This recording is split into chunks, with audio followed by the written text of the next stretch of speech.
Ֆուտզալի Հայաստանի ազգային հավաքականը պատմական հաղթանակով սկսեց պայքարը Եվրո 2026-ում։ Լիտվայի Կաունաս քաղաքում 2-1 հաշվով առավելության հասնելով Ուկրաինայի ընտրանու նկատմամբ։ Ռուբեն Նազարեթյանի գլխավորած թիմին հաջողվեց կամային հաղթանակ տանել Միրան Դերմենջյանի հեղինակած դուբլի շնորհիվ, ընդհատելով Ուկրաինայի տպավորիչ հաղթանակների շարքը։ Վերջինս պաշտոնական խաղերում նախորդ պարտությունը կրել էր 2024 թվականին, զիջելով Բրազիլիայի ընտրանուն։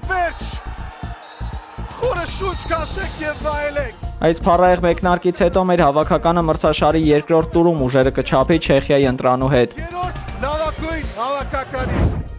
Մայրաթորը արձագանքելով Փաշինյանի առաջնորդած այսպես կոչված եկեղեցու բարենորոգման շարժման երեկվա հայտարարությանը անընդունելի է համարել, որ տիրադավները կասկածի տակ են դրել այն եկեղեցական մարմինների իրավազորությունը, որոնց աշխատանքներին նրանք տասնամյակներ շարունակ մասնակցել են։ Մայրաթորը շեշտել է, որ ստեղծված մտահոգիչ իրավիճակի հաղթահարման ուղին եպիսկոպոսատ ժողովն է, որի կանոնադրությունը կապված չէ գումարման վայրի հետ։ Արտերկրում ժողով գումարելու անհրաժեշտությունը պայմանավորված է Հայաստանում եկեղեցականների հանդեպ իրականացվող բռնաճնշումներով։ Եկեղեցին կոչ է արել զերծ մնալ կեղծ մեղադրանքներից եւ չփորձել ձախողել ժողովի գումարումը հիմնազուրկ պատճառաբանություններով։ Մայրաթորը վերահաստատել է իր հավատարմությունը հայոց պետականության զորացմանը եւ հայտարարել, որ եկեղեցական կյանքի վերանորոգումը պահանջում է միասնականություն ու ուխտապահություն, այլ ոչ թե կանոնական ու պարակտիչ գործողություններ։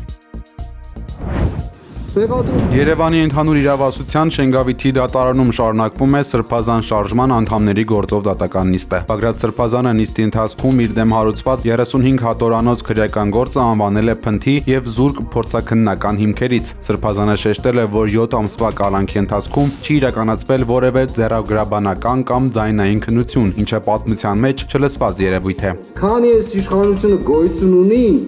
եւ իմ բերանի մեջ շունչ կա, սիրտս էլ տրոփում է, ես ընդդիմադիր չեմ լինելու։ Ես պայքարելու եմ, որ ազատագրվի իմ երկիրը։ Ու վեր, որովհետեւ այդ ազատագրությունը նաեւ ձեր ազատագրությունն է։ Ամբողջությամբ սա մարմնավոր ազատագրություն չի միայն, հոգևոր ազատագրությունը։ Բագրատ Սրբազանը նաև անդրադարձել է անմեղության կանխավարկածի կոպիտ խախտումներին, նշելով, որ պետական բարձրաստիճան պաշտոնյաները եւ հանրային հեռուստաընկերությունը զրպարտչական արշավ են իրականացնում իր դեմ։ Նա հայտարարել է, որ իր տանը տեղադրված տեսախցիկների եւ ձայնագրվող սարքերի մասին միշտ տեղյակ է եղել եւ թաքցնելու ոչինչ չունի, քանի որ իր ողջ գործունեությունը եղել է հրապարակային։ Լիքը մարդ կա այստեղ։ Ինչու՞ ես մարդիկ ապակոյես մի կողմը չեն կամ բկա չեն։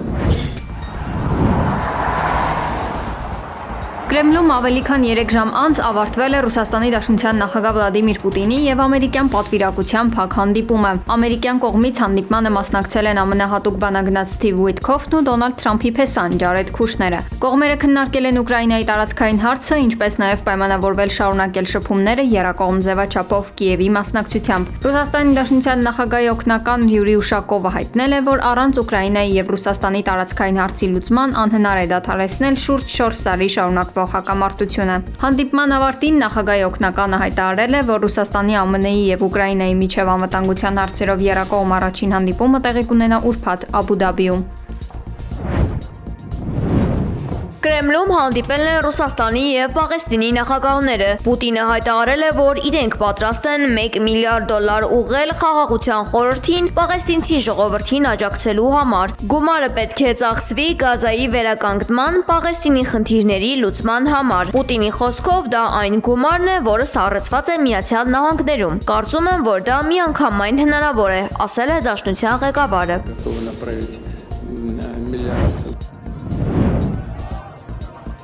Իրանի իշխանությունը հայտնել է բողոքի ցույցերի ժամանակ զոհվածների թիվը։ Երկրի պետական հեռուստատեսությունն առաջին անգամ նշել է անհնազանդությունների ընթացքում զոհվածների թվի պաշտոնական տվյալը, ըստ որի սպանվել է 3117 մարդ։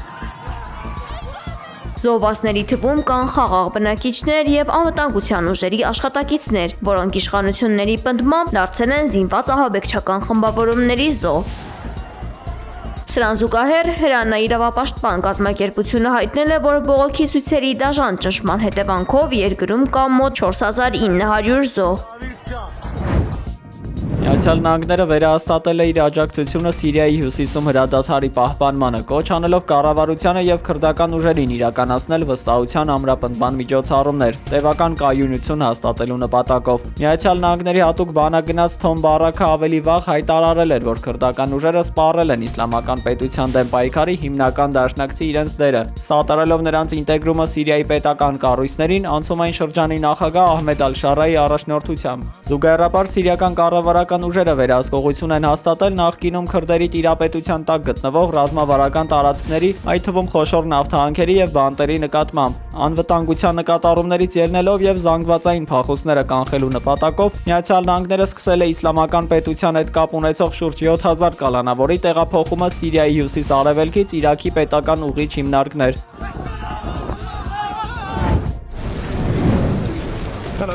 Դավոսում կայացած համաժողովի շրջանակում Ուկրաինայի նախագահ Զելենսկին հայտարարել է, որ Միացյալ Նահանգների հետ անվտանգության երաշխիքների շուրջ փաստաթուղթն արդեն պատրաստ է։ Նախագահը հաստատել է Դոնալդ Թրամփի հետ դրական բանակցություններից հետո Աբու Դաբիում սպասվող առաջին եռակողմ հանդիպումների մասին Ռուսաստանի մասնակցությամբ։ Չնայած խաղաղության գործընթացում արձանագրված առաջընթացին Ուկրաինայի նախագահը նշել է, որ տարածքային հարցերը դեռևս մնում են չլուծված եւ քննադատել Եվրոպային բավարար վճռականություն չցուցաբերելու համար։